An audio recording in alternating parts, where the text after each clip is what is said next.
And we're live. Hello, everybody, and thank you for joining us for today's live stream, which we are so excited about. We had another one 2 weeks ago that I was not able to join, but we're back for part two with Karen Elaine, Yasutomo's creative consultant, and our amazing guest, Wendy Solganik, a Willa Wanders and Fodder School, which we're sure that many of you are already familiar with. But if you're not, you have to check out Willa Wanders. You have to check out Fodder School on Instagram, online. She has an amazing set of classes, workshops, freebies even if you sign up. So you got to check it out if you're not already on the list. Today we're going to be doing a video all about Yasutomo papers. So we're going to have Karen's screen up on the right and Wendy's screen up on the left. And they're just going to be playing around, exploring, discovering things. It's going to be a dynamic session where Wendy will be asking questions. You guys can ask questions in the comments and I'll kind of moderate as needed. So with that out of the way, I'm going to turn it over to Karen and Wendy to go ahead and dive into the papers. Thank you, everyone. Well, hello, everybody. So glad you're here. And I want to say hi to the people who've come and thank you. I just got a really, just read something that Fodder School and Wendy are the best. Someone just commented. Isn't that cool? So I'm just really excited to be, well, first of all, here with Yasutomo, we have worked for them for over 30 years, and just, you know, what a wonderful experience that it's been to be able to play with Japanese art materials and infuse them into my own work. And with today, we're going to have Wendy here. She has a lot of paper questions, and we've got, she's got her table. She's got some things she's doing with it. She's playing with these for the first time. I've been playing with these for a long time. And the first thing I'm going to do is, before we start opening up, well, we can, Wendy, you're welcome to ask any time, but I'm going to just kind of talk about the papers that you received, and we can just go from there. So you mentioned that you had one of these in your closet still from many years ago. And actually this paper 6H is it's been around for many years. And it's kind of used to be called a Hosho paper, or Kozo, actually, we used to call it. But it isn't really. It's just like a nice practice paper. The first thing you'll notice when you get a pad of paper, or even if you have the art papers like this, the first thing you're going to notice is one side is going to be smooth and one side is going to be rough. Now we're going to sort of, as a mixed media art people, we sort of feel the tendency to want to create on the rough side, but actually you create on the smooth side, because the smooth side is the side that accepts the color in the paint and the handwriting, whatever you're going to do. And the rough side is good for fusing when you're gluing the thinner rice papers to a thicker substrate for bonding and all that. And I'll go over that stuff later, but I just want to really quickly go over the papers. And then Wendy, you're welcome to just kind of ask questions as I go along here. Now, the first one I'm going to bring out in the Japanese art paper line, which is it's fairly new to Yasutomo, and I'm so glad we have this. We picked this size. These smaller sizes, they're like little quarter sheets from the full size. This is called Asagami, and it's made out of hemp. It's hemp paper, and it's actually, I can put this through my laser printer or my inkjet, and it makes incredible prints, which I've got somewhere in my pile here. Here's one. It's actually very beautiful, and you can make these gorgeous prints and use them in your collages and mixed media art and cards. And it's just a really gorgeous paper. It's really has it's a lightly sized, I believe it's lightly sized, we'll make sure.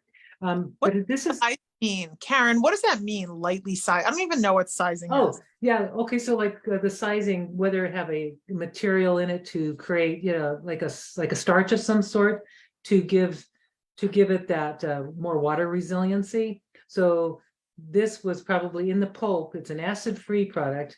It's neutral size. That means it's acid-free, and it's just in the pulp when they're being made. So it has a little more water resistance, and that's why it accepts pen really well without bleeding through. Oh, well, that's huge. Okay, so that's like a big thing I didn't understand. That deal to me, especially as someone who uses a lot of like just pens like this one. Right, that one. Yes, I love that. The Uniball. No, this is not the Uniball. That's not. Which one's that one? This is the pigment liner. Oh, This yeah, is that one. pigment liner. And it's like if I'm writing on paper and it starts bleeding and feathering and doing all that stuff, it's like I can't use this paper. So Right. sizing prevents that ink from just spreading out in the paper into like the pulp strands. Yes. Okay. I didn't know that. So if you notice, like this paper is so translucent, it says, I'm just kind of tracing over a letter here, just that's underneath, but it's very translucent, so it can be used for tracing. Like if you have an image that you like, you can just kind of put it underneath and you can create a tracing. You can do pen and ink with this. You can do, it's got a crisp feel, but there's no bleeding at all, and it doesn't bleed through, which I was surprised because there's another paper we have, and I'm going to go over that in a minute, that I thought would be more like this, but this hemp paper is really probably my favorite for hand lettering, and I can imagine making some book signature, making these little signatures, folding these and turning them into a little journal would be really fun. But the thing is with these, the smooth side is the creative side, and then the rough side is where you don't. So in Japan, they bind books. This is something you probably know about. You would fold the paper in half and then create the delete. This would be this one page. So if it's folded in half and then they bind them on one end. So that's kind of how they get that side being, the creative side on both sides of the page, if that makes sense. So Asagami is a really great one for doing watercolor, and like Wendy's doing mark making and all kinds of creative things, collage. I like it I've actually got a little, I like it for rubber stamping too, for block printing. It's beautiful. That's gorgeous. Karen, I've got a question about it. If I use this and I, tear it up as collage fodder, and then I use, matte let everything dry first, obviously, but if I use matte medium and I put this in a collage, do you know if the paper itself becomes totally like disappearing or translucent, or do you still have a hint of the paper when you do the layering in collage? You will most likely have a little hint of the paper. So I'm going to just show you a little quick thing here. I've just got a little bit here. It won't be like tissue, like the wet strength tissue paper that we're used to. Gotcha. That was really my question. Is it a substitute for wet strength tissue? But actually there is one, and you don't have that yet, which I know Stevie's going to. There's a paper, and she'll mention this. I did for the first time. There is a Japanese tissue paper that we also offer, and it is a good. You did? Yeah, you're gonna love this. So yes, this will virtually disappear in your collages. Now the Asagami, because there's a little bit more fiber, it's a little thicker in the sense it probably won't disappear. But that's something today I'm going to play with, because I've got some pieces here, and maybe after I've gone over these, I think we'll find out. I'll let you know. By the way, Karen, we got a few questions for the Asagami. Could you talk about if it has a grain or like the texture of it, so people can kind of get a feel for that? Yeah, now it does have, if I were to when I put my, hard to see, you can't see this, but maybe you can. It has there's no real grain. It's if you were to tear it, you're going to get this beautiful, get a nice tear. Let's see if there's a grain. I can feel it. I'll be able to tell you. Nope, it's pretty even on both sides. So there's a real, you're not going to have one side that's obviously really hard to tear. And so there's probably a grain, but it's very subtle. Like, in other words, the pulp, which direction is it moving in? And it's a very soft fibers, but they're very long, and that's what makes it strong. I don't think you see that, but it really has some nice long. We'll just kind of see if you can see it underneath. See the long fibers. If you look at the very beautiful long fibers. So what I like about this, if I'm putting glue or matte medium down, I'm going to get a very soft edge. If you see that close up, I hope you see that. But it is a beautiful, beautiful long fibered paper, but very, very fine fibers. So they're, very delicate, but that's what makes this paper extremely strong. And it also has a really good wet strength. Yesterday I did some Asagami gel printing. This is it here.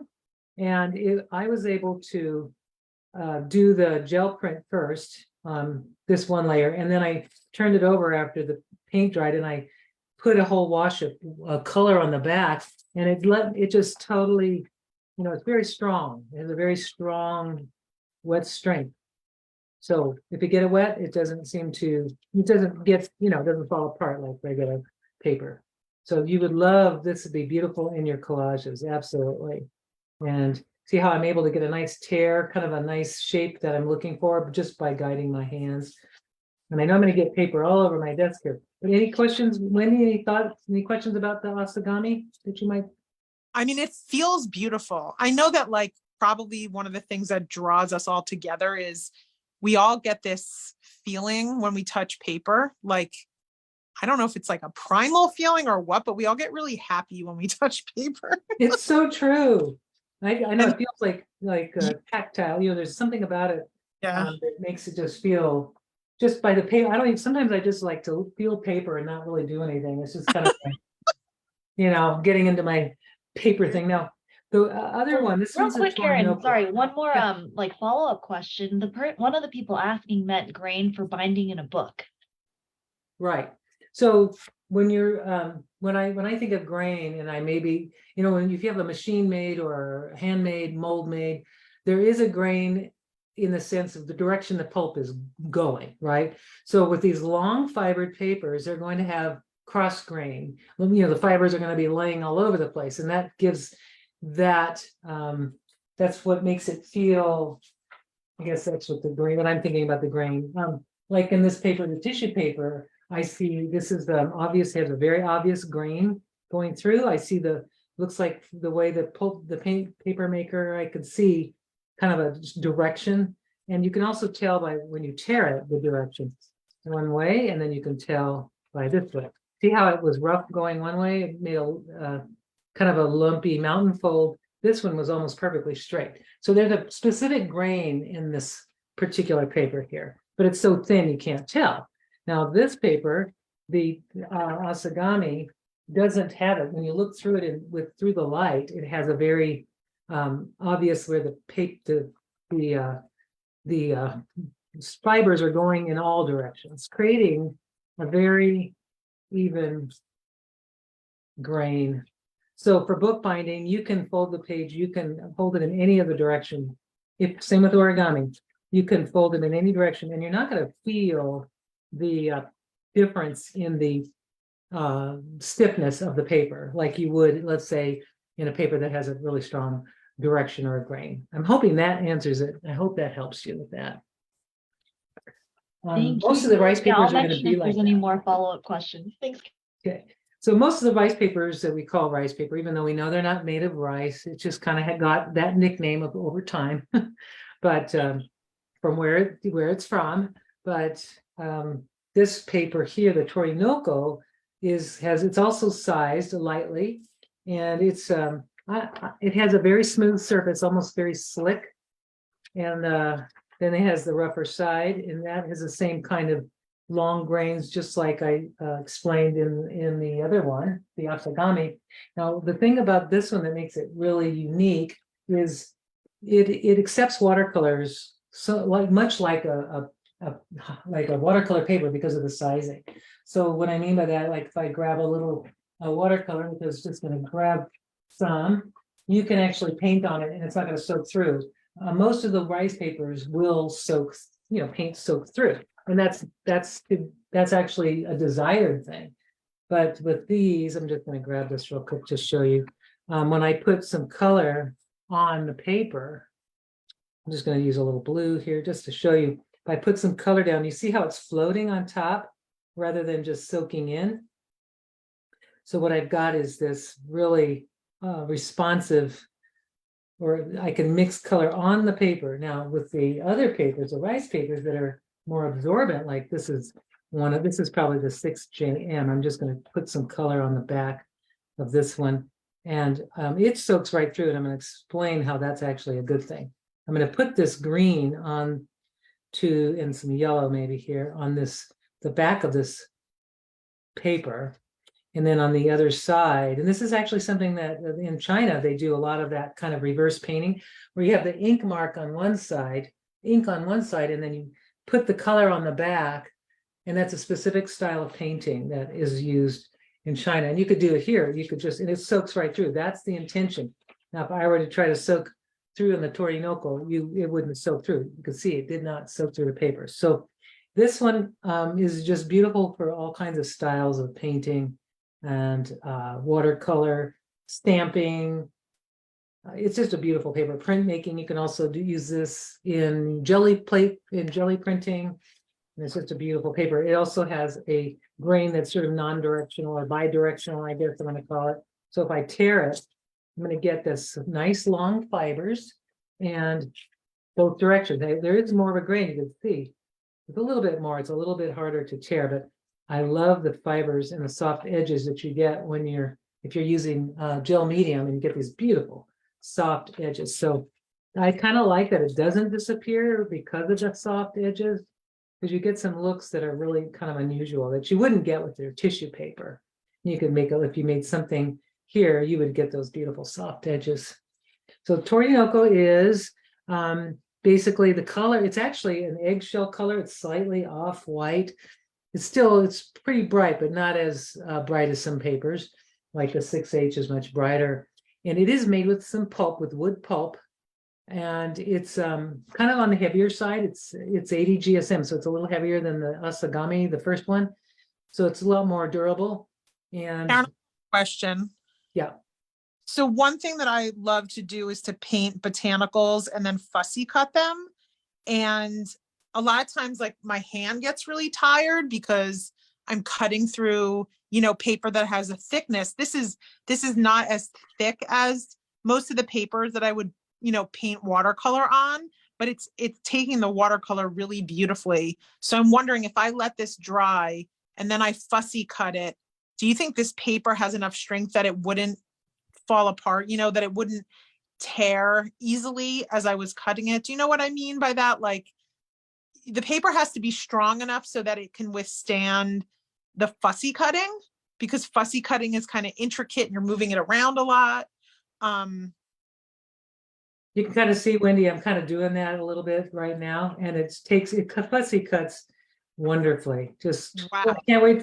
This is I don't know, it looks like a brain or something. I didn't, but it's really letting me cut really nice, very, wherever I put my scissors, it cuts, and it doesn't feel like it's tearing at all.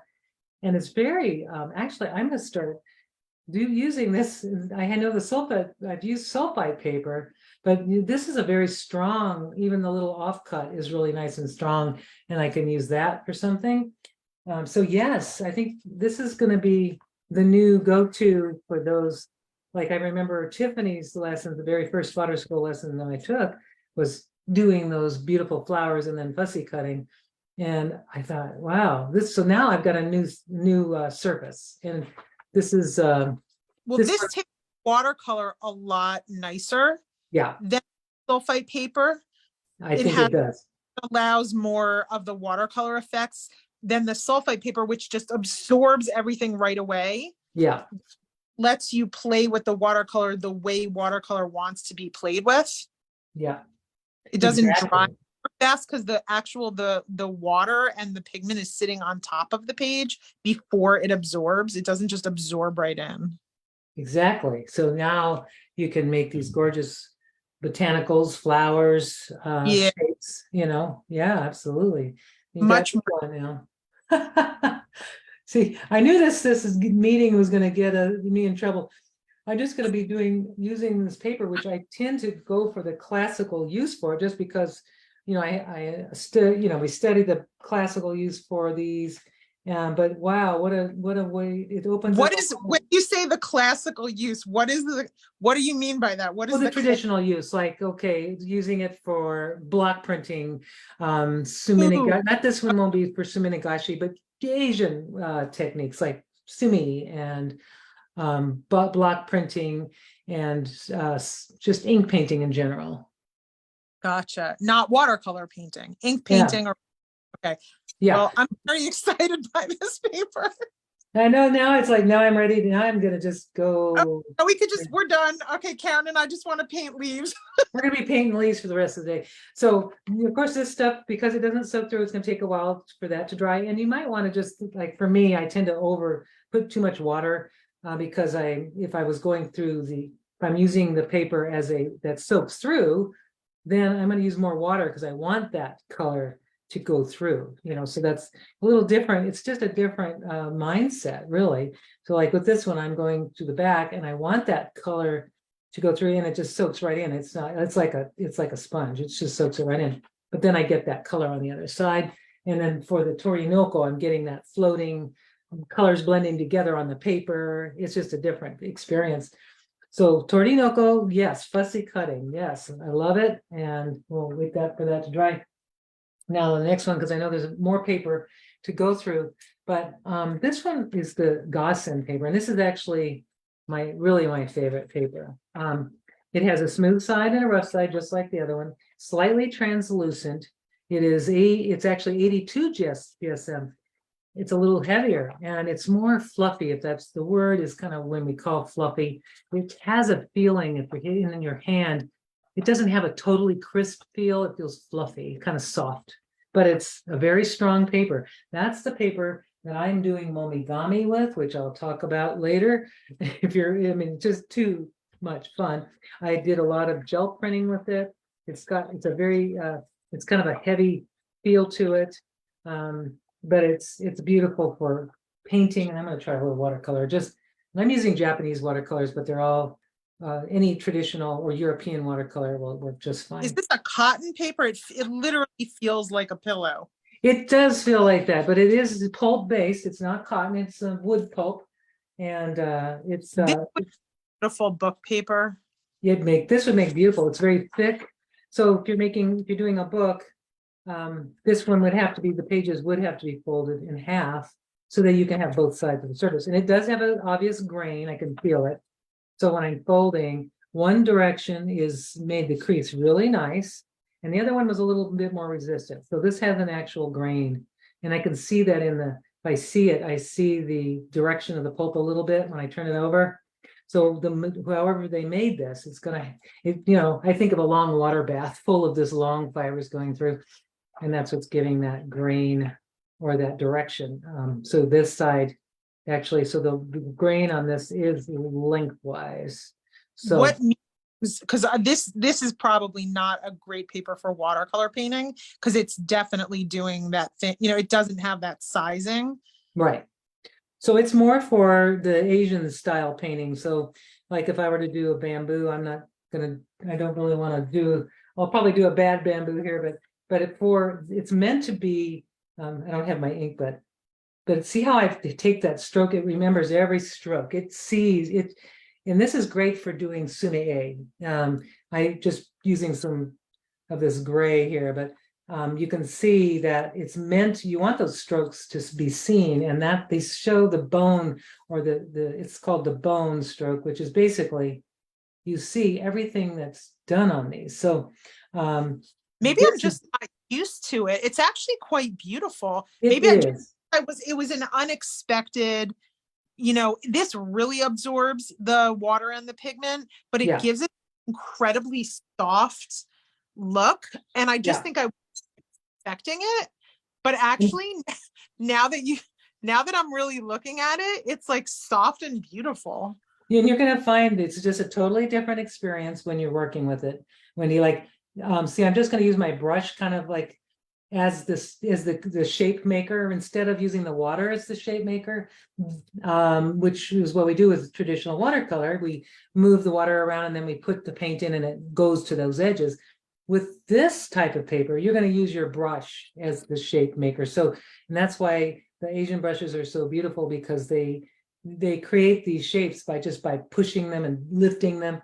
So like, I'm not doing a real picture here, but if I want to make a leaf, I'm just going to take the tip of my brush and and then push down, and then I'm going to get, lift up, and I'm going to get that point. And so it's just a different style, but you're going to find you can get nice fine lines with this. If you go quickly across the page, you can get fine lines, because if you hesitate and you hold the brush over the paper, it's going to bleed, which is a good thing if you want that. So if I hold this just for a second, I'm going to push it and then quickly move, I can get like a, an edge or a certain look, and then just quickly move. There's ways to just, you'll see, you're going I to understand get, what you're saying. You're yeah, you're using the brush quickly. You're not, it's different than Western type watercolor, but it absolutely has a beautiful effect.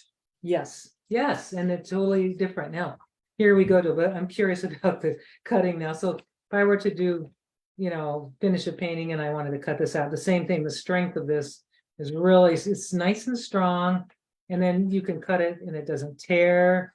I mean, I'm really kind of taking it, it's not even dry, and I'm just kind of taking it through the ringer here. But it cuts really well. It tears beautifully, but this does have a direction. So this side is going to tear really rough. Now, one thing I like to do when I'm tearing with against the grain of any of these types of papers, here's what I do with these. So like, let's say you want to get a nice soft deckled edge, but you don't want it to just go everywhere. What I do is I take a ruler, a straight edge, and I take a clean brush and I just run it along the side like so, like just wet that like so, just to dampen the edge. So now I've got a nice damp edge. And then what you do is now you can tear it, and it's going to tear just where you put the water, basically. So nice and clean, and look how beautiful. Of course, that brush wasn't that clean, but now I've got this incredible deckled edge, and maybe that's an edge, maybe putting color on it and doing that could be a really interesting effect with collage. I think that'd be fun. But so that's how I'm able to get really nice straight edges, just wetting those.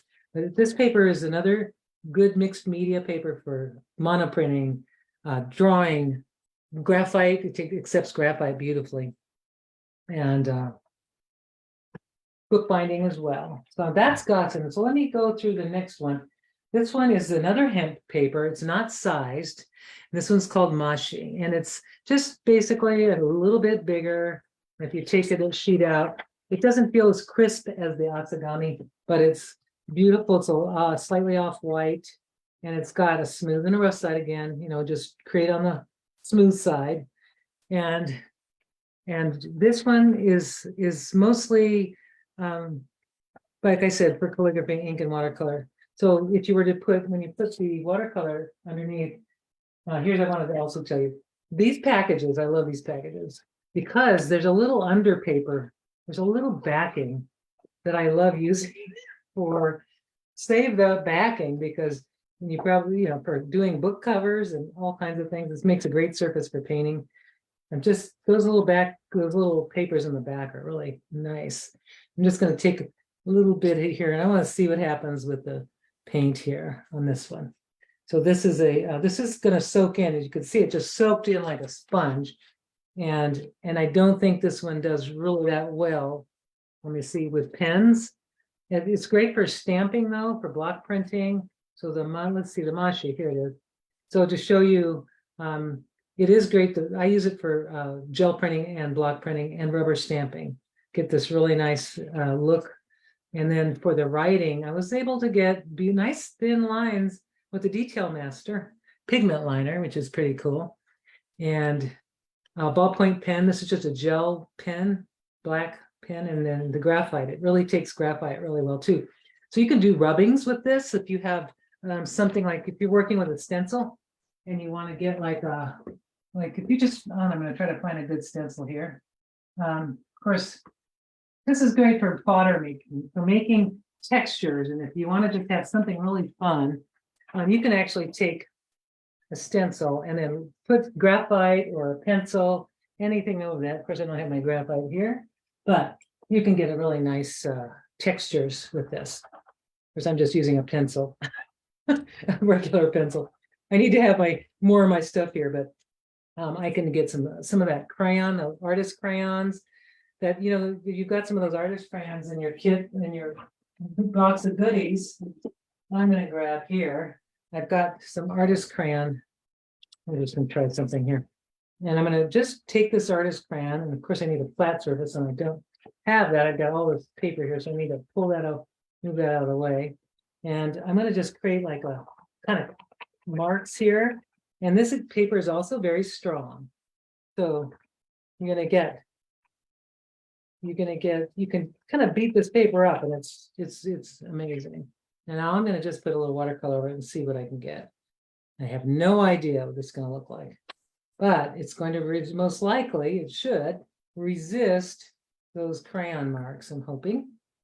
And I'm just putting some purple and some, yep, there it is, shows it's resisting that. So, you know, you can use different colors and just create your own textured fodder and then use that in collage. I think that'd be beautiful. Just little bits and pieces here. I'm gonna get rid of that purple. Now it's gonna cover up some of those white areas wherever where'd it go? Yeah, there it is. Shows so that it is resisting very nicely.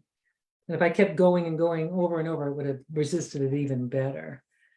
So how are you feeling? What do you think about the Mashi? Are you using that now, Wendy? I'm just curious.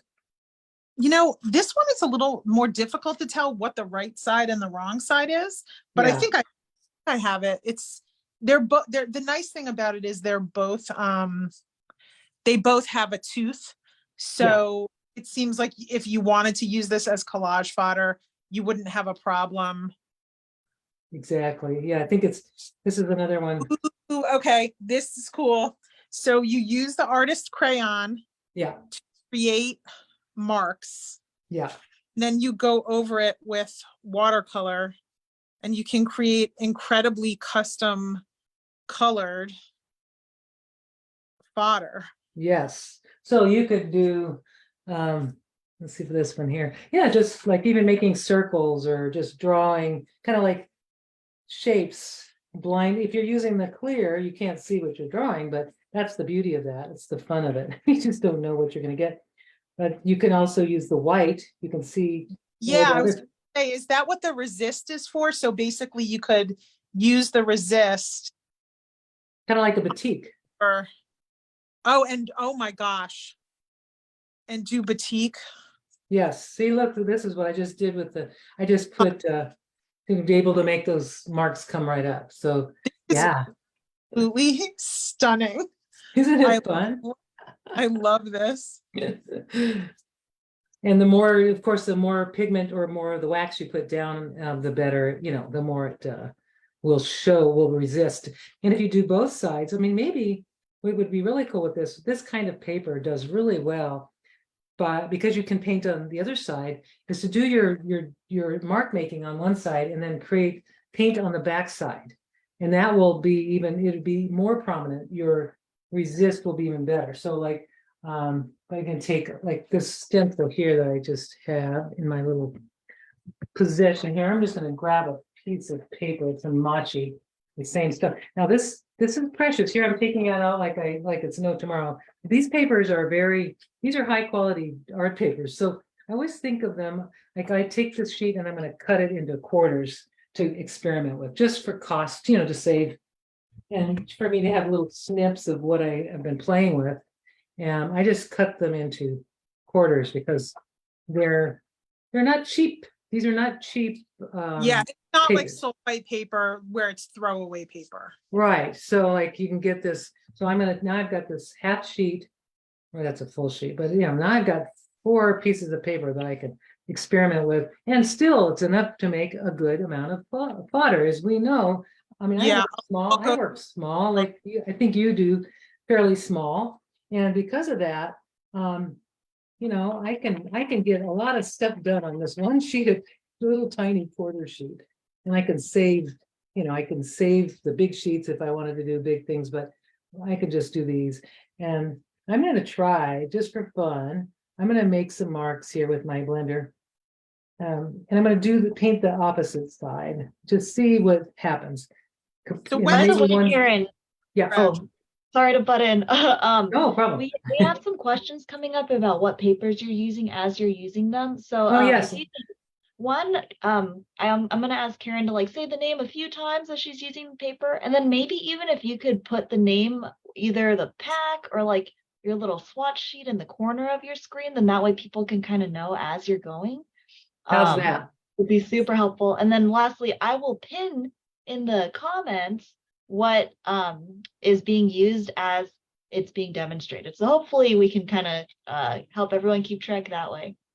Okay, yeah, so I've been trying to do the, as I go, I'm just trying to use the paper, but this is perfect, thank you. So I've got the Mashi and that's what I'm working on right now. And I think Wendy, you're working on the Mashi too. No, I like that. It's a great idea. Thank you for that. A little direction is always good. So I'm going over this really light to get that resist, because it seems like I just, with this paper, now every paper, if I did the same thing on all of our art papers, we're going to get a different feel, a different experience. So like this one I really like, and I may use this for, this is a watercolor, but I think it may be fun to use it with an acrylic too. The thing about the Japanese watercolors, the ones I'm using right now, which are, we have this set, these are designed to stay in the rice, in this absorbent papers, and they don't bleed, they don't change if you re-wet them, or if you wet mount them. They're not going to change. So they're just different, but they're still compatible with European watercolors as well. Just kind of wanted to point that, even though we're doing paper today, I still wanted you to know what, you know, kind of what I was working with here. If you had questions about I that. want you to know I didn't trust you when you said that Ah, if I put the artist crayon on top and then I flipped the paper and I painted the backside, yeah, that the marks would be a lot more prominent. I was like, yeah, right. And then I did it, and it is complete. I mean, it's hard to tell on the camera, yeah. but it's like totally, the marks are way more prominent if you paint on the back side of the page. Yeah. Right. And then I found that out when I was yesterday. I mean, was playing with the gel printing yesterday, and I used, and this is actually Elizabeth St. Hilaire, if you don't know who she is. She's an artist who does paper collages out of paper. They're paintings out of paper, and it's just fabulous. And she showed this, she uses the 6H paper, the pad that that pad I showed earlier, the 6H, the one you've had forever, Wendy. This is the one she uses, because the price is really reasonable, and she uses that primarily. For all of her jelly printing? Yep, all of them. And she was showing her, the lady who owns Joggles. They came to Sedona, which is just up the street from me, and they did a demo, and they did a video of it too on her page, on her YouTube channel. They showed this gel printing technique. This is basically the first, you know, lay down of the color. Is this red here is the acrylic on the gel plate, and then after it dries, then you turn it over and paint on the other back side, and this is what you get. Whoa, that's cool effect. It is too cool. You know, it's amazing. So that's kind of where, I mean, I fell in love with her artwork anyway. I've always loved her artwork when I first saw it. Aaron, Yep. this might be backtracking a little. You had mentioned earlier someone was asking about the paper that's especially good for India inks. Was that the Torinoko? Torinoko is great, and Asagami. Thank you. Okay. Those are, I mean, they're all good. They're really all meant for ink. So, but you're going to get a different feel. You're going to get the spread, you know, you're going to get that kind of, you know, that spread, that soft edges with some of the papers. And that's something that you'll play with. Now, this one I'm going to let dry. See the wet strength. Now, Wendy, if we try to pick up paper, you know, like that's thin like this tissue paper, we have to be really careful and not tear it. But this stuff is really super strong when it's wet, and it can be strong when it's wet. Because I tore the Mashi by mistake when it was wet. Yeah. Oh, the Mashi. Yeah. Yeah. Is the Mashi very soft? You have to be It's careful. softer. It's softer, and it is, maybe it has shorter fibers. But I mean, I'm finding, of course, there's a whole delicate, you know, way to handle these wet papers. But yesterday, when I did these, like to make the momigami, which I'll you know, kind of go over that. But let me finish. I'll finish this. I'm almost there as far as the description of these papers. So in the Mashi, I've got the Mashi right now, and it's soaking wet, and I'm able to hold it. But you know, if you actually pull it, of course, it's going to tear super easy. Like here we go. It's just soft. It's very soft. It's like, you know, which is a beautiful, beautiful thing, because I'm getting these beautiful edges. I don't know if I'll put that up to my up to the camera, but can't wait to play with that. But right now in its state, it is very delicate. You don't want to pull or you can tear it easily, but at the same time, it's got a strength. And if you like, I'm handling, kind of manhandling a little bit, and it's hanging in there. As long as I don't, pull apart like that, then of course, yeah, it's going to tear. And so when you have it on a surface, just let's say you've got on a glass surface. I have it on paper and it came off the paper. But if you have a glass surface where the wet the water sort of sticks it down, then kind of wait until it dries before you lift it up. So that's the Mashi paper. And then I'm going to take, I want to talk about Kozo, because Kozo is a beautiful sought after paper. This is 100% Kozo. Kozo comes from the mulberry tree, and it's an off-white. It's a very strong, long fiber. I've got two pieces here. This one's beautiful for bookbinding, beautiful. And but it's very good for, the sumi ink painting, also conservation, like book repair. It's got lots of woodblock printing, mono printing. If I make my pages, I'm going to fold them in half, and I've got the one side, even though you can't tell, there's no obvious, just like the Mashi, you can't tell which side's which. It's very subtle. I mean, I can feel it's smoother on one side and it's slightly rougher, but it's really hard to tell. Do you recommend I try out the traditional Chinese ink golden black on this Kozo? Yes, and also try it on the Mashi as well. Okay, so you've got this gorgeous ink here, right? Try making some marks on the Mashi and the Kozo. Is there something that I need to know about opening up this? Okay, yes. All right. So first thing you need to do when you get this, especially the ink that has the gold infused or the silver infused, you're going to have to shake it until you hear the ball. You're going to hear a ball like this one. You hear that there's a ceramic ball in the bottom. You need to get it shaken. Oh, I just heard that. It's exercise. We got to get the exercise in. Sounds like you're shaking spray paint when the ball is going. Yeah, it does. And so when that ball is, I'm going to move. This can get dangerous with this ink everywhere. So I'm going to take this and clear my space out just a little. And I'm going to put a little ink in my thing. Now, this has there's two caps. One is this little small one, Wendy, this is the cap I use to pour the ink, but there's also this bigger one. But just take this little cap and unscrew it. And then it has a really nice little spout that you can pour into your, now why isn't that happening? Well, there we go. That's an old bottle, but anyway, there you go. You can pour out what you need. That's nice. And it doesn't get everywhere, there's no ink. There's ink where you want it, but not where you don't want it. What brush do you recommend with that type of ink? What kind of brush? Yeah.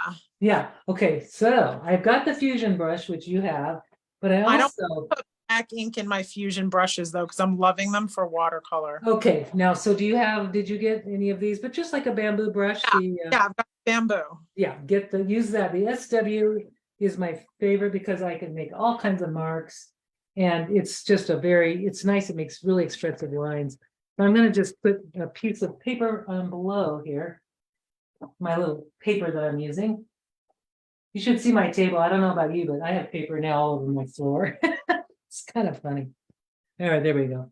So when you're using that, just keep it stirred. You might want to stir the ink, especially if any of the color sinks. So I'm going to just kind of make a letter here, and what happens is when you do it, the gold will float, and the black ink will sink, and you'll get a bordered edge. Now each paper is going to be different. So this is the Kozo, and I'm getting this beautiful subtle, kind of a subtle gold. And you'll love this, by the way, these brushes for lettering, for just expressive brush lettering, because they're the nice long soft hairs and the very pointy tip. Now, if you're using the other paper, like this is the Mashi, and I'm going to try the same thing. See, I'm just gonna write Mashi. This is Mashi. I'll just write what it is. You can do all kinds of mark making with this. So this pretty much behaves similarly, but when it dries, it'll even be more noticeable. The black edge with the light, with the gold. Now, if you use it on the Torinoko, this is Torinoko. So I'm going to explain how that is going to be a totally different look because of that it floats. You're going to just get, it's going to float on there and it's going to look black. And it's going to have a very subtle gold hint, but not nearly as prominent as the silking, as the rice papers that are more absorbent. So you're going to play, you'll notice when you use that. Well, is there a question on that? Let me just try something. The Gasen. I'm going to do it on the Gasen. Here we go. I feel so sophisticated. Isn't this pretty? You can just make like, I think just like titles, you can write words and then you can cut them out, write like affirmations or just a nice word, and then fussy cut it and stick it on a collage. I think that'd be fun. Or just little marks, but I love this on the Gasen. I love this ink. It's the most beautiful on this Gasen paper. And why? I think it's just because it's more absorbent.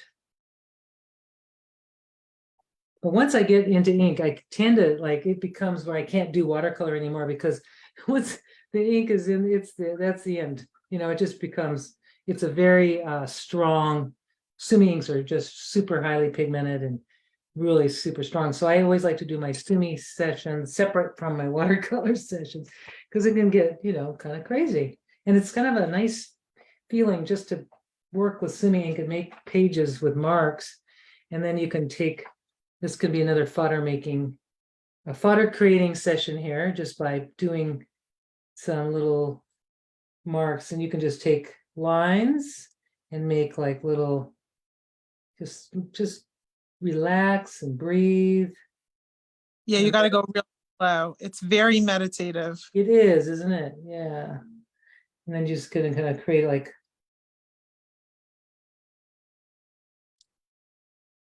all kinds of little marks. So that one, that's that. Anything, how's everybody doing? I haven't even noticed it.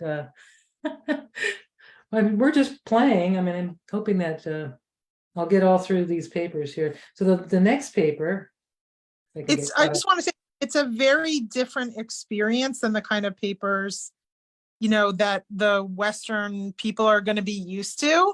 And it's, if you're really into paper and you really want to try different experiences, this is I really, really like this.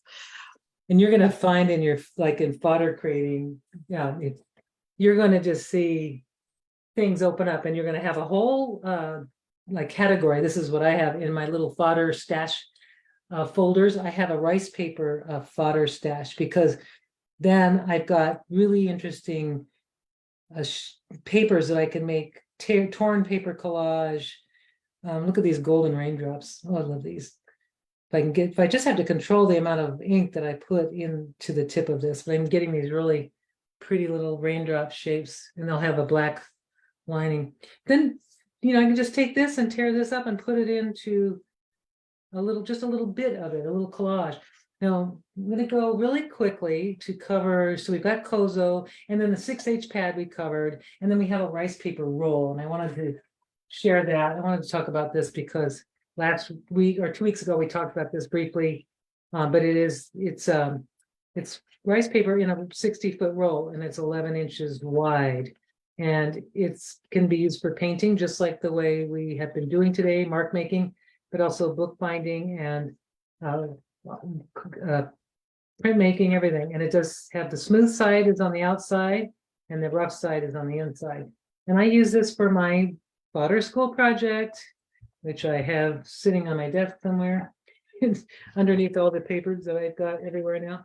But my fodder school project, which is this, I used that paper. Was able to get a long sheet out of just that paper. And it's just really strong. The same thing. It's very absorbent and very has beautiful strength, and you can do so much with it. So that one is also part of the lineup. And I think I've covered, except for one more paper, which I don't know if you got, Wendy. It's the 6JM. Did you get a big pad that looks like about like this big thing? No. Okay, so we'll have to send you some, but it's just a thinner version. It's thin and it's double the size, 12 by 18 inch in size, and it can be used for. I like it for encaustic, beeswax, all kinds of things. Like I'll mention, I use it for. I actually take this is the 6JM. I color it with the artist crayons. I melt the crayons to give the color, and then I just put a little bit of clear encaustic wax, or you can use the beeswax. You can use beeswax just the same, and it coats the paper, sort of soaks right through, and it makes for an amazing surface for folding and for collaging. And I love that it shows the folds on these little tessellations. But it's just really a nice paper for doing all this, and it's very inexpensive. So you can do a lot of projects with just with that pad, and it's not going to cost you an arm and a leg. So I'm going to kind of go. Yeah. There was one that you would say, like, this is the starter thing. Start with this, because if you want an entrance point into these Japanese papers, what would you say the best entrance place would be? This one here on the table, 6H, is my go-to. This is the one that it's a little thicker. It's forgot what the GSM. The GSM on this is 70. It's got a nice, super strong feel to it. Very smooth on one side, rough. You'll feel that difference. Still translucent enough to do tracing if you need, but it's a very good price. Phoebe, just curious, what's the retail price on that?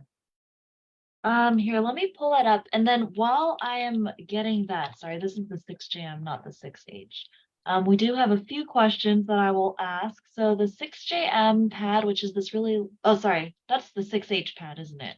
Yeah. The 6H pad that Karen has up on our screen retails for $14.25, but you get 48 sheets. Yeah. That's very economical. That's a good price. And then if the second one would be the larger one, this is a 6JM, it's 45 GSM, so it's much thinner. But you've got 12 by 18, so you're basically getting two pads. And that larger one, the you see what you're 6JM getting. retails for, yeah, and that one retails for $20.45. So it's like It's a really deal. good value. Yeah, so these, if I were just, starting out, I'd get a pad of each, because you're going to get completely different experiences with these. They're bright white. They're great for all your gel printing and collage making. These are kind of like the starting gateway to the papers I showed you, the Mashi, the Kozos, all those are more Japanese art papers, and they're beautiful. But if you want to just start and you just kind of want to play with Bryce paper, you're still going to get these nice little soft, with fibered soft edges when you tear, which is that's a really beautiful feature of rice paper because of the long fibers in the paper. And you're still going to be able to have those experiences that Wendy's, oh my gosh, Wendy, I love that brush lettering on that paper. Oh, wow.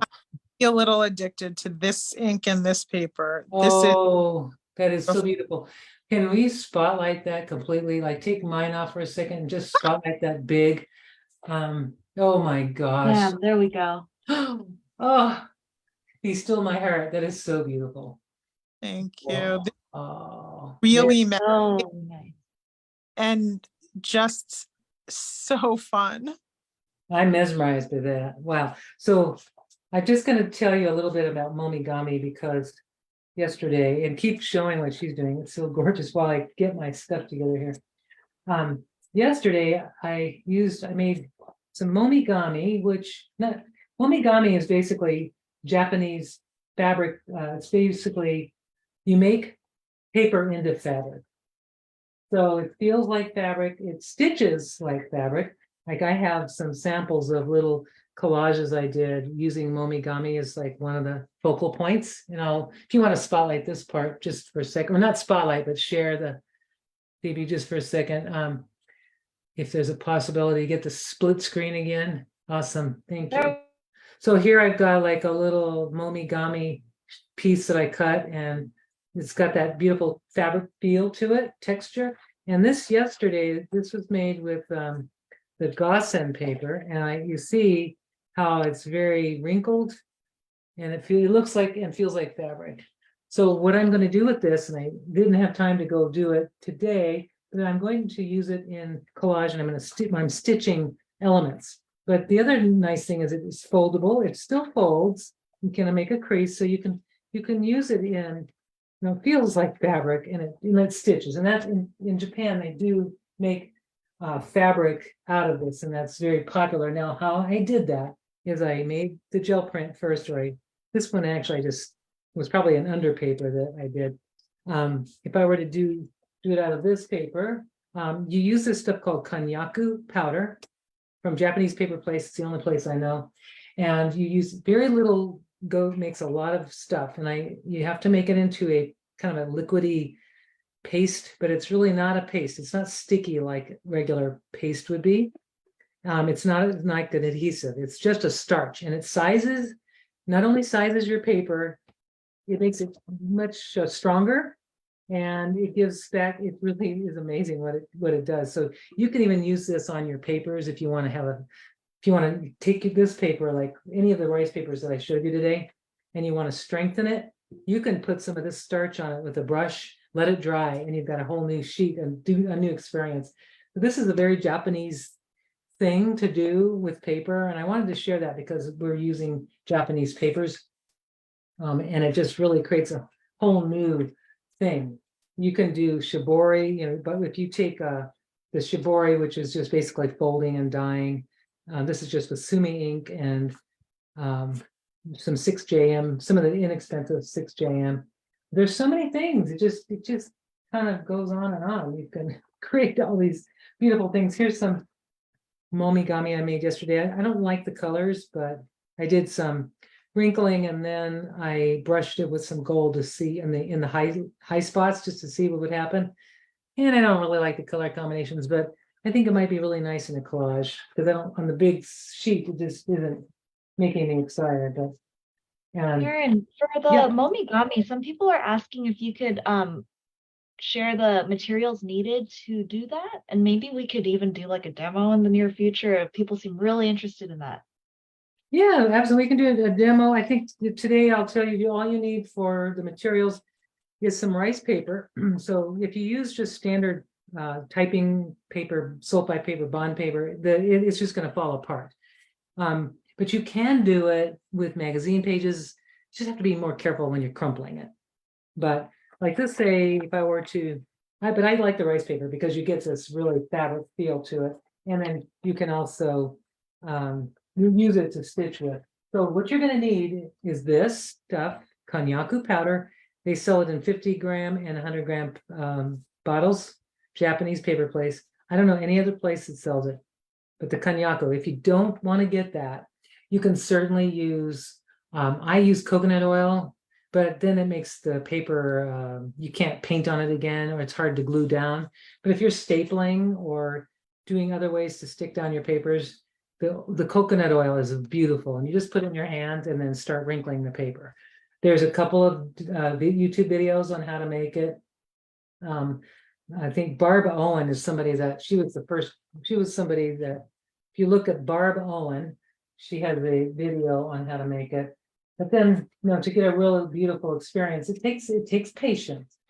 But you're going to take your paper, whatever it is, and you're going to crumple it up over and over in different directions until you get the softness, I have some paper in here in my stash. It's so soft and supple. I don't know where I put it, but it feels like just feels like fabric. And then you can use that for your mixed media collages to give texture and interest. Like this paper, but by itself was really kind of not so pretty. But now that it has that texture, it's just it's totally different. So that's kind of you can use even some nori paste, which we have nori paste, Yasutomo's nori paste. You can use that as your sizing as well, but thin it with water and don't, use it straight out because it's really thick. And I know, Wendy, you got some of this paste, didn't you? Yes, I was wondering what that is, what the uses are. Yes. So really quickly, I'm going to just do the magic of the nori paste. First of all, it is a starch base. It's made out of cornstarch. Basically, if you were to take cornstarch and water and some kind of magic preservative, you'd get nori paste probably. I'm just going to stick my tray down here and kind of talk about, there's different ways you can use it. So you can use it as a straight glue. That would mean you just take the paste, and let me just try to glue something down here. Find a piece here to tear, and I'm going to just put it on maybe on this or something. Uh-oh, recording stopped. Did you hear that? The recording stopped? Okay. Yeah. Oh, it told me that we have insufficient disk space. Sorry, everybody. Oh. So that might be where. Well, it depends. There's actually a way I can pull the Facebook video. So I'll still try to get the full recording up for Oh, okay. everybody. Yeah. And then I'll just mention it now, Karen. I know you're demonstrating something, but we had a few questions that I want to make sure I don't miss. Yeah. One, somebody asked if we could just go over the mineral paper since it wasn't fit into the video last time. But Yeah. then back to rice paper, somebody said that they have trouble cutting rice paper with a paper cutter and asked if Yes. there's any secret to getting it not to tear. Okay, if you have a paper cutter that is not super razor sharp, because of the long fibers, those long fibers just sort of get bound up in the blades. So I don't really like if you try to use a rice paper, you know those punches that you get, those little cute punches, the rice paper does not like those punches because they're very dull. So it depends on the kind of paper cutter you have. That's one thing, but the beauty of the rice paper is because of the soft edges, I prefer a soft tear with a ruler like I showed you earlier, or just a wet, if you wet the sides, you'll get these beautiful fibers. But yeah, for cutting with a paper cutter, it depends on the blade. So it has to be a brand new fresh blade. And if that even does it, because it's just because of the fibers in it, you really can't control, it's kind of hard to get a super sharp cut with that, unless you have, like I said, super sharp blade. Is that for that? I hope it answers for that. And then so I'm just showing the nori paste real quickly. Nori paste can be used just straight out of the thing for rice paper to a harder substrate, rice paper to rice paper. You can fuse papers together with it. Like if you have a real thin tissue paper and you want to give it some body, like this is tissue paper, and it just needs, I want to I'll put it in a collage. It basically it basically disappears. And I don't have enough water here. I need to grab some water. It disappears into the paper. You don't see it. And so you can paint over it. And, it's not like gel medium where once you put it down, this is going to really try to get this on here. But let's say I'm on a surface here and I'm just painting away. I'm painting on top and it's going to totally disappear. And then I can watercolor over it because the nori paste will accept watercolor.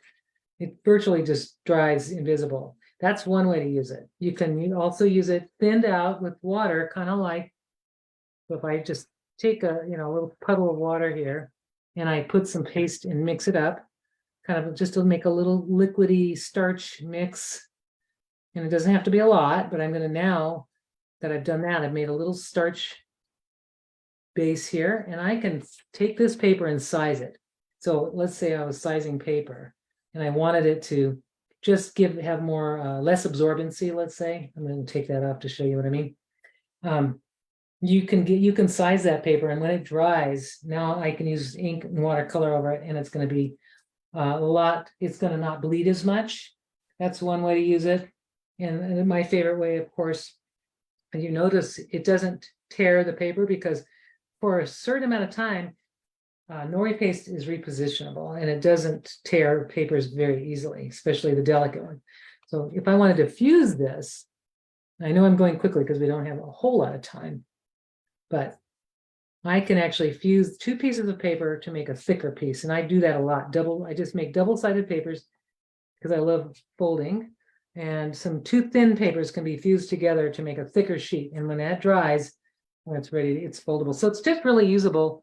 You can also, Wendy, you can mix this with PVA glue to give a little more strength if you want. These are totally compatible with PVA, so I can kind of make a mixture of nori PVA, and that gives me more repositionable time for bookbinding or anything else. I'm hoping that helped. Oh, look at those marks she's got going. Never waste anything. If it's I in your love this. brush it to your under paper, because Wow. these the most interesting pieces of collage fodder. Yes, The what's one- on the under paper? Yeah. Wow, that's beautiful. All right, Okay, I've got mineral paper here. I love that. So what's your favorite paper so far, Wendy? Oh gosh, my favorite one, I would say maybe the Tori, The Torinoko. because I'm excited about doing watercolor leaves and florals, but the Gasen, Gasen. it really grew on me. I mean, they're all amazing. I love it. Yeah, they are. They are. I just think it's just, Excited about this. I'm really excited about using the artist crayons. yeah. I think I could probably do this on any of them, and then putting watercolor on and creating my own custom color combinations of things that I love. So Yeah. that's a favorite thing to do. I love that. You're just getting me going too. I think all weekend this is all I'll be doing.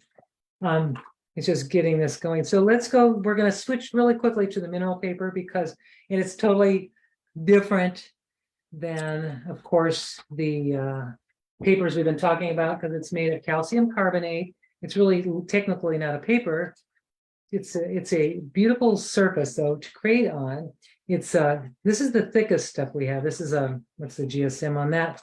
160 pound, 240 GSM. So it's pretty heavy duty. It can be used for watercolor. Another thing I really like is making marks. And So then explain what this tool is, because until you guys had mentioned this to me, I had never even heard of this. yeah, the silver point tool. So the silver point tool, you're gonna love having it now. This last week, I don't know when it was. Yeah, we didn't get to it last time, but this tool has a silver, a 99% silver tip, and it's awesome on the mineral paper.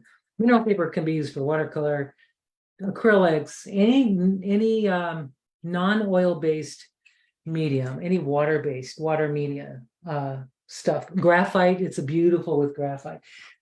So here's our artist pencil. I'm just going to make some little marks here with this. Now, silver point is a writing instrument. It's a drawing tool. It's a mark making tool. If you notice, if you go on regular paper, I'm just going to take some paper here.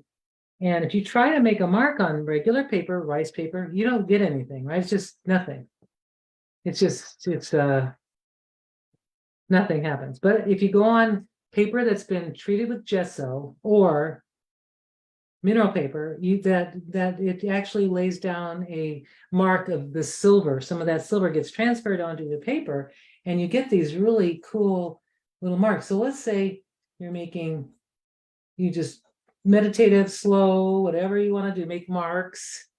You can do this on, let's say, a journal that has, let's say, I'm going to just grab my little journal and show you what I mean. You can actually just treat a certain area that you want to have marks with the gesso, and then wherever you don't want to have marks, you just, don't treat it there. And I hear like I've got, this is actually this has been treated with gesso. So right here, that this won't make the mark, but down here it will. So I can make little marks, and it's only making a mark where the gesso is. So that you can use colored gessos and white gesso, but you're getting this really interesting mark, and it's only on that space there. And what happens over time, you can see there's a little patina that it actually tarnishes like silver over time. And this actually, I actually went a little quicker. I put a little vinegar and bleach over. I just spritzed a little vinegar, kind of solution, so light, very diluted bleach and vinegar, and it sort of expedited the tarnishing thing. So these are interchangeable points. You can just unscrew them, and if you ever need to change it, I don't think I'll ever need to change it, but you can use the mineral paper, like I said, as just to make a drawing, and you don't need to push hard with this. Basically, the way this works is it just lays down layers of silver. So if you're just cross-hatching, if there's somebody that you know that loves to do traditional, cross-hatching, drawing and shading, just each layer that you put over is going to give you a darker tone. So it's just a whole. You can go over this with watercolor? Yes, you can go over this with watercolor. So what I have is I've got my silver point marks, nothing fancy. I mean, if I think I were to be more creative, I'd probably do a leaf or something. But today I'm just kind of scribbling. I can make my drawing. This is not a very pretty one, but I'm just going to kind of show that then you can take your watercolor, and I've got to find some, I've got only my ink now. Let's see if there it is. And let's grab a watercolor. There it is. Okay. Now I've got my Japanese colored out because I don't have my Western out, but this should be good enough. And my water is full of black ink, but hopefully we'll see what happens.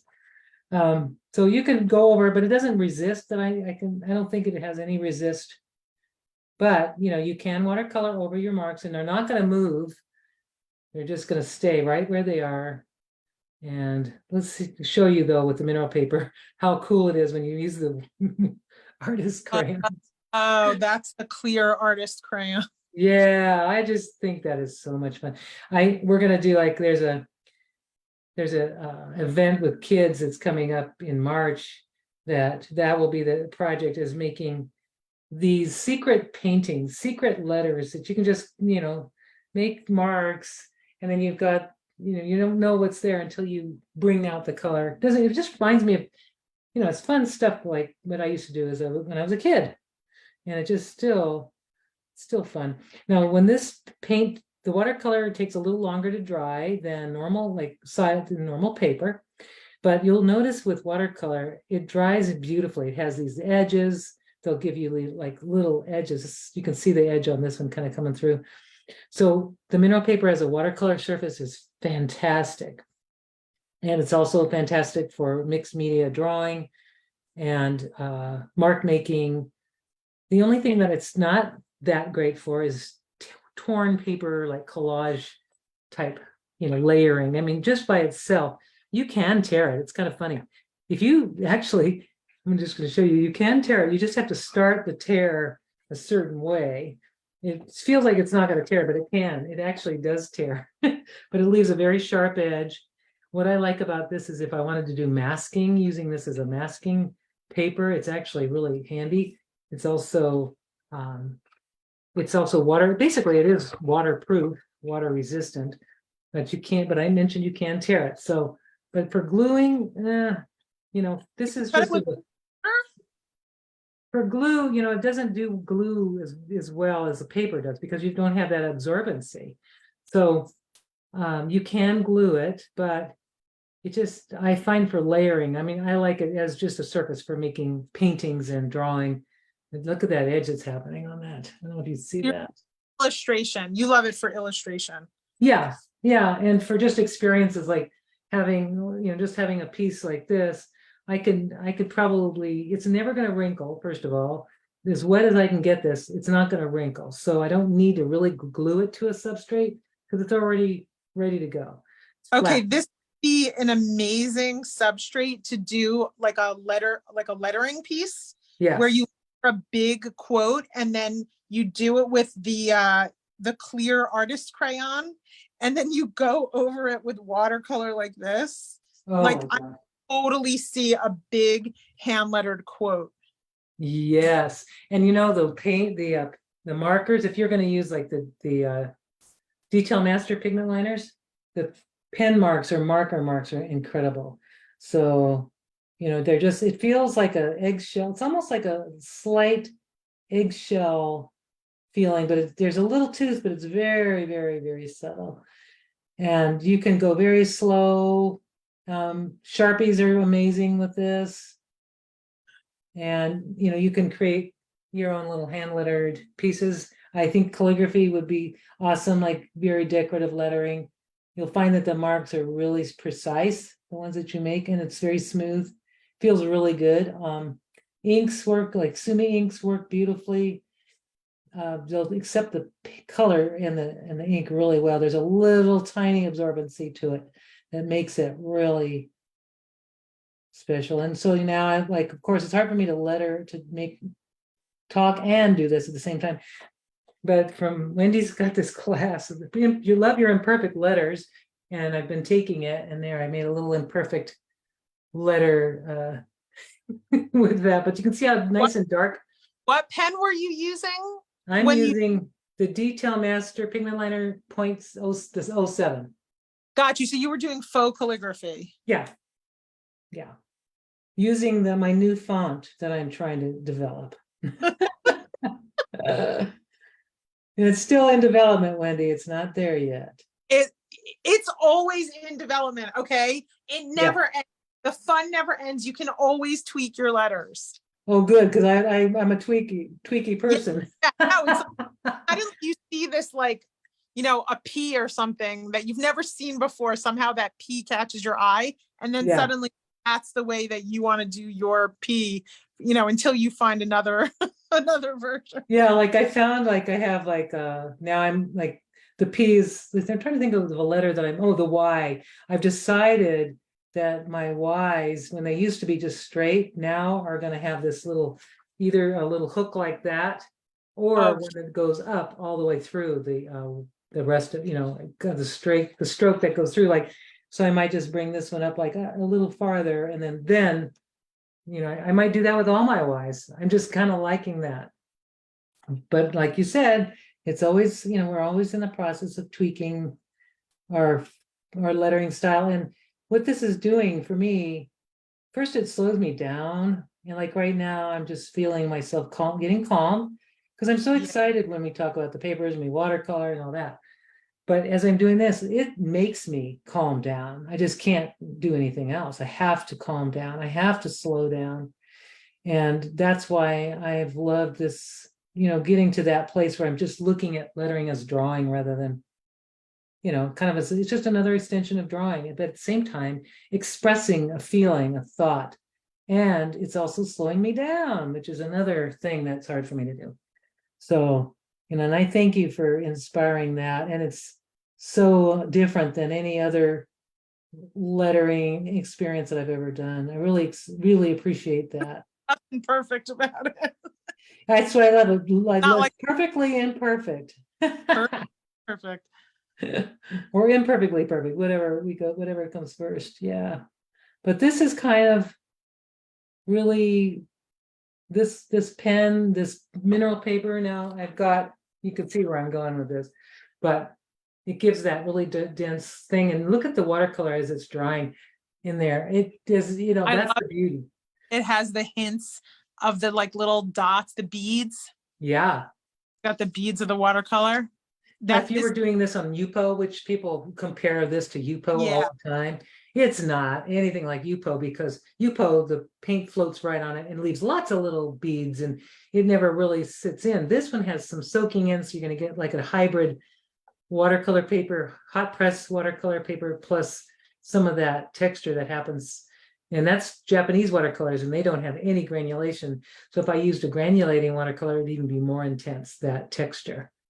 Speaking of watercolors, before we say goodbye today, I definitely, with Phoebe on, so I've been playing around a lot with the fusion brushes, and also this, I think it's called the Essentials watercolor set. Yes. A beautiful piece. It's on my Instagram account. Anyway, I used it for hours and hours and hours, and I was mixing colors, and I just painted little squares on two, you know, journal pages, and it was really beautiful. And a lot of people were asking me about that set in particular and the fusion brushes. So what is the story? Are these new products that are going into retail stores in the spring, or are these products that are available now? And if they are available, what are the retail prices on those? Yes, all excellent questions.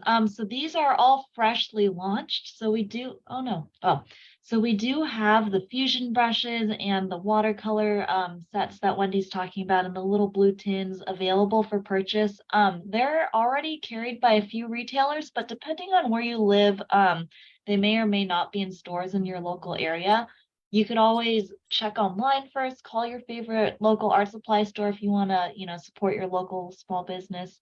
But you can also purchase these online on our Yasutomo e-commerce site. So I can drop the link in there. We do totally encourage you to shop at your favorite local art supply store first, though, if you want to go ahead and support them. As far as the retail prices, let me just go ahead and pull those up so that I could tell you what they're priced at. Do you want to spot desktop? This is the spread that I did with the little set, and people went kind of wild. It's gorgeous. I did too. I loved that so much. Beautiful, beautiful. Yeah. I just do it for me. People always ask, like, what are you doing? Why do you do that? Why do you spend so many hours doing that? And I'm like, it calms my nervous system. Yeah. Per person. That is so beautiful, Lindy. Did you size that paper beforehand? Okay, I do. I use a watercolor ground. It's like a watercolor gesso. It's like gesso for watercolors, because this handmade paper, which is supposed to be a watercolor paper, I don't love the way it looks when it doesn't have the watercolor ground on it. So I take the time to put the watercolor ground on. I mean, maybe someone else wouldn't be able to tell the difference. Like, this doesn't have the watercolor ground, but I just like the way it looks with the watercolor ground. Wendy, can you tell us how would people, because I don't you do a class on how to make those journals? This is my Willa journals course. So it's called. Okay, I want to just mention that is, once I have some time, I want to take that class. It's a big class. We do a lot of different things, including watercolor painting. So. Oh, wow. Beautiful. All right, but what are the prices? Like, if a whole set of fusion brushes, Phoebe, do they come as a whole set? We don't offer it as a bundle or a set right now, but individually, from the smallest to the largest size, the retail prices range from $2.99 for the smallest to $5.23 for the largest. There are 5 brush sizes. Yes. I have to stop you. This is like going to be the hottest item in watercolor painting, because these are as good as any professional expensive brush that I've ever used. Yeah. And talking about very, very economical pricing. Yeah. It's almost like we're stealing it, huh? Yes. It's almost like away for free. This is as good as my favorite watercolor brushes. And I'm not going to say what the brand is, because it's just, they're as good as that. Yeah. And I pay a lot for my favorite watercolor brushes. So, wow. Yeah, and those, they're so, that's what's so amazing about them. And I love the way they have the Asian feel. That's why we call them fusion. It's because they kind of a hybrid between the two, or fusion between East meets West, and but the tips and the responsiveness and the point, that super responsive springy tip, isn't that wonderful? I have total control. Like, people are always like, do that, do you mask off the little lines? And I'm like, no, I just, I paint a lot, and a good brush is going to make a huge difference in precision. Yeah. Filling of spaces and painting leaves and things like that. So this is literally as good as anything I've ever tried. Wow. That is amazing. Well, and it's such a good, so that basically, this set, the 5 brushes, I mean, you've got like the little fine, tiny little number 1 for like making little marks up to that 5. And then, the little watercolor set and some paper, and you're good to go. But you've got some beautiful, I love that painting back there, that you did all that with the fusion brush. I did all this with not even the smallest one. I did it with the number 4, which is not a small. So, okay. And what about the essentials set? Is that a new set? That's new. Yep. That's new. Yeah. What is the retail price of the Essentials watercolor set? So Which this is set, it's like a 12 color set, Here perfect it is. that Wendy's showing on her Oh yeah, you screen. got it. Good. So yeah, we love it. One of my favorites. This one has a retail price of $29.80, and it does come in a 24 color set that's larger that retails for $52. But this one's fantastic that Wendy's showing. And the reason it's different than any other set you'd ever find anywhere else, that's sort of these they pick your palette for you. Like that one that Wendy's showing there is going to be more like what you see. You'll see the bright yellows, you see the bright reds. There's not a lot of bright colors in this, but when you mix them, then you get beautiful results. And that's what, Wendy, you were talking about your method of making those beautiful muted colors. Isn't that a great set for that? it's an unbelievable set. I mean, these are beautiful colors. Yeah. It's not my method. It's a, the method that I use to mix colors is called the mother method. And your set happens to work particularly well with the mother method, because like you said in the last video, there's nothing that you could mix from this set that's going to turn out an ugly color. So you can just literally keep mixing color into color into color, and you just keep getting surprises. Like you just keep getting more and more beautiful variations. Yeah. Now I just read that someone said something about they were asking about the blue color with copper paper. Yes, I wasn't sure if we'd have time. Maybe that could be the last thing we go over before we call it, because it's coming up on an hour and a half time, Oh which my is God. I know we could spend our whole day here, but I know that people probably have other things to get to. But yeah, I could go ahead and spotlight you back, Karen, because this did get some I'm wondering if it was this question. paper, if I get a thumbs up or something, I can tell you if it was this paper, but so essentially the whole session I had yesterday, which may have the copper, blue with copper somewhere in there, blue and gold, there's all these colors. What I did was I just used the mostly Gasen paper, but some of the Asagami, some of the 6JM, some 6H. I just wanted to try all of the rice papers. And I used a stencil with some acrylic paint to make the impressions. And you'll see there's one that's where I put the stencil over the gel plate after I brayered it with paint, put it on there, and then I put the rice paper on top of that with the stencil still there. And the reason we love using rice paper is you can push the rice paper into the grooves and it doesn't tear, and it gets every little detail of the stencil, which I think is incredible. Then when those dried, all I did was put them on a glass plate or a plastic surface upside down. So pattern side down, that would be the paper, print side down. And then I took a wash of acrylic paints, like I just used for this one color. I used some naphthol red. I put it on like I mentioned, a glass thing, and I mix a thin wash, and I just use a soft brush, like a hake brush, and I just brush it over, and that's what gives that double-sided effect. I hope that answers it. I hope that's what she was asking. That was that. Beautiful. I hope that answered it as well. But it's good to know what you guys love and are so excited by, because then this kind of gives us feedback for what we could spend more time, more of these Facebook Lives focusing on, to show you guys exactly what you are, most excited about. So I think we're ending this with a lot of really good ideas for future videos. And I hope that everyone feels really inspired and heads into the weekend feeling creative and makes all kinds of goodies. And thank you again so much, Wendy, Karen, for your time and just kind of opening up your workspaces to us so we could all kind of tag along with you guys. Thank you so much, Wendy, and thank you, Phoebe. Thank you for kind of keeping this directed. And otherwise, my stuff's everywhere. I got it everywhere. Thanks for letting me join you guys. This has been really fun. That was fun. Well, I hope to do it again sometime, Wendy. Okay. You're always welcome. Yeah. Thank you, everybody, for joining. Take care. Cuts beautifully. Oh my gosh. That is beautiful, huh? This is the Torinoko. Torinoko, yeah, it's beautiful. Okay, no All right. problems. That was fun. That was so much fun. I love it. We'll see you soon, Wendy. Thank you. Bye. Thank you, everybody. Take care.